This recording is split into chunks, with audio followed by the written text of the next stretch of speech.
আমাদের সরালের হুজুর জুবাইর সাহেব হুজুর যে সুন্দর আলোচনা করেছেন মা বাবার খেদমত সম্পর্কে, এগুলি যদি কোনো সন্তান শুনে অবশ্যই এই সন্তান তার মা বাবার প্রতি দয়া না হয়ে পারে না। কি বলে ঠিক না কথা? কাজী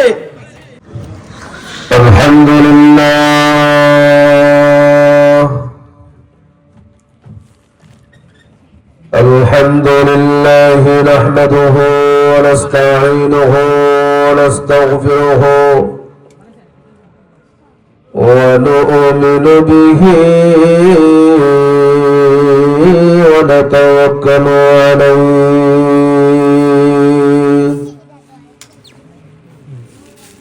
ونعوذ بالله من شرور أنفسنا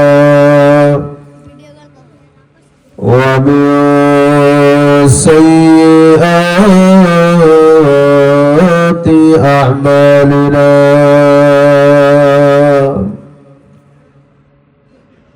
من يهده الله فلا مضل له ومن يضلله فلا هادي له ونشهد أن لا إله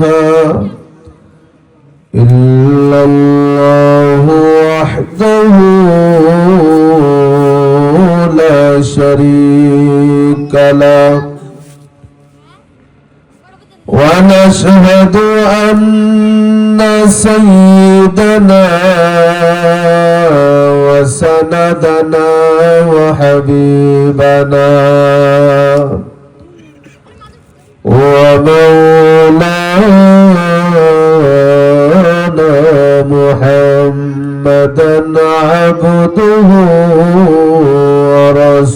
ورسوله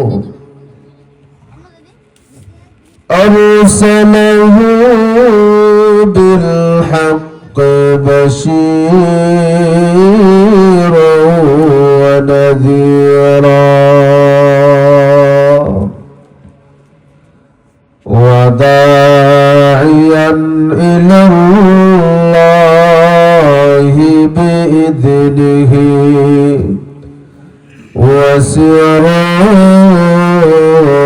وسراجا منيرا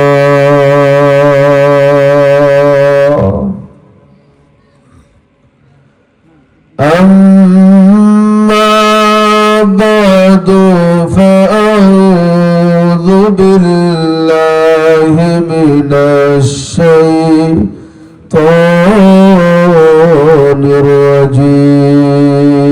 الرجيم بسم الله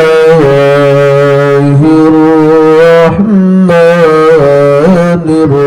الرحيم واعبدوا الله ولا تشركوا به شيئا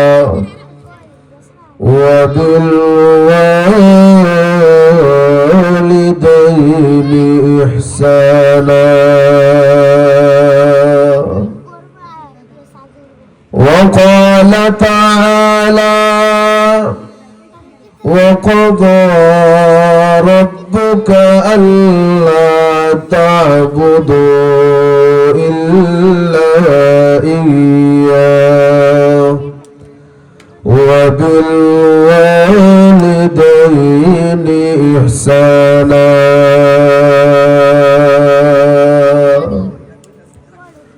وقال رسول الله صلى الله عليه وسلم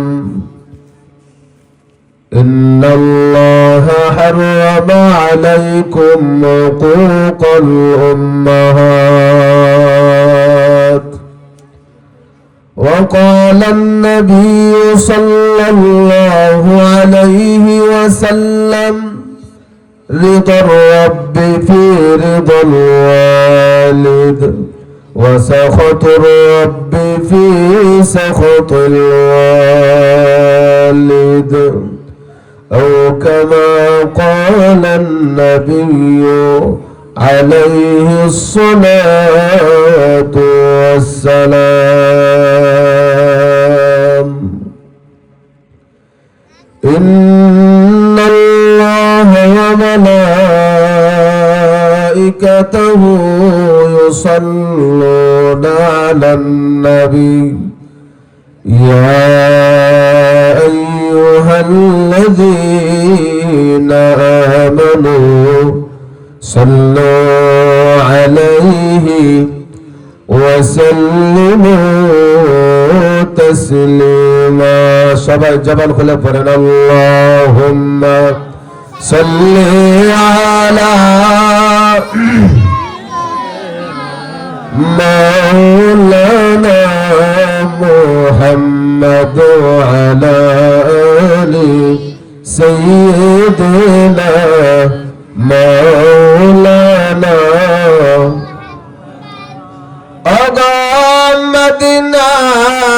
মদিনাবাসী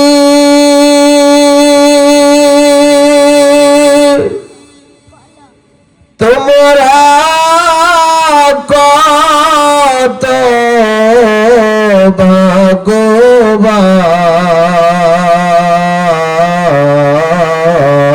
ভাগ্যবান তোমাদের মাঝে শুয়ে আছেন নবী আমার দো জাহান আল্লাহুম্মা সাল্লি আলা জবান খুলে সবাই বলেন ওয়া আলা আলি সাইয়্যিদিনা মাওলানা পরের বাড়ি রং সাজায়া নিজের বাড়ি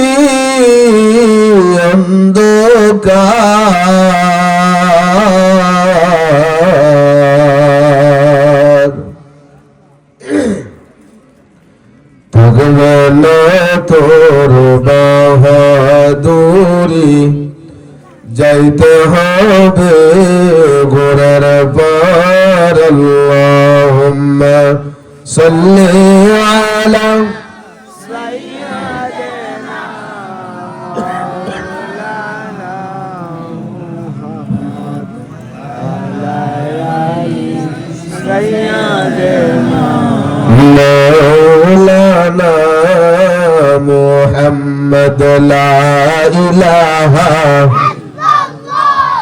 لا إله إلا الله لا إله إلا الله لا إله إلا الله لا إله إلا الله لا إله إلا الله বহু দূরে মাদিনা আমরা কেমনে যাব জানি না দয়া কর দয়াল আল্লাহ দয়া কর দয়াল আল্লাহ নসিব করো মদিনা লা ইলাহা ইল্লাল্লাহ লা ইলাহা ইল্লাল্লাহ লা ইলাহা ইল্লাল্লাহ লা ইলাহা ইল্লাল্লাহ লা ইলাহা ইল্লাল্লাহ লা ইলাহা ইল্লাল্লাহ লা ইলাহা ইল্লাল্লাহ লা ইলাহা ইল্লাল্লাহ লা ইলাহা ইল্লাল্লাহ লা ইলাহা ইল্লাল্লাহ লা ইলাহা